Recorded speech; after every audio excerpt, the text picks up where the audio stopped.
অর্থ পাচারের 2 মামলায় জামিন আবেদন খারিজের বিরুদ্ধে ডেস্টিনির ব্যবস্থাপনা পরিচালক রফিকুল আমিনের রিভিউ আবেদন খারিজ করে দিয়েছে আপিল বিভাগ। ফলে কারাগারেই থাকতে হবে তাকে। প্রধান বিচারপতি হাসান ফয়েজ সিদ্দিকী সহ 6 বিচারপতির বেঞ্চ আজ এ আদেশ দেন। রাজধানীর কলাবাগান থানায় 2012 সালের 31 জুলাই ডেস্টিনি গ্রুপের এমডি রফিকুল আমিন সহ কর্মকর্তাদের বিরুদ্ধে দুর্নীতি দমন কমিশন 2টি মামলা করে। বিচারিক আদালতে চলছে 2 মামলাই।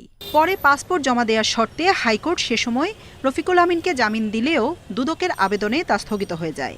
2016 সালে দুদকের আবেদন নিষ্পত্তি করে গাছ বিক্রি করে 2800 কোটি টাকা দেওয়ার শর্তে আপিল বিভাগ রফিকুল আমিনকে জামিন দেয়। কিন্তু কোনো শর্তই পূরণ না হওয়ায় জামিন হয়নি তাদের। ওই আদেশের বিরুদ্ধে করা রিভিউ আবেদনও খারিজ করে দিয়েছে আপিল বিভাগ। দুদকের আইনজীবী জানান, এ আদেশের ফলে কারাগারেই থাকতে হবে ডেস্টিনির এমডি রফিকুল আমিনকে। আর বিচারিক আদালতে মামলা দুটি প্রায় শেষের পথে। আপিল বিভাগের রায় প্রতিপালন না হওয়ায় পূর্ব শর্ত পালন না করায় তার জামিনের রিভিউর দরখাস্ত খারিজ করা হলো। 1.5 থেকে 2 মাসের মধ্যে ডেস্টিনি মাল্টিপারপাস সেই মামলাটি শেষ হয়ে যাবে। আর বাকি মামলাটা 8 থেকে 10 জনের সাক্ষী হয়ে গেছে, ওইটা শেষ হলে এটাও তাড়াতাড়ি শেষ হয়ে যাবে আশা রাখি।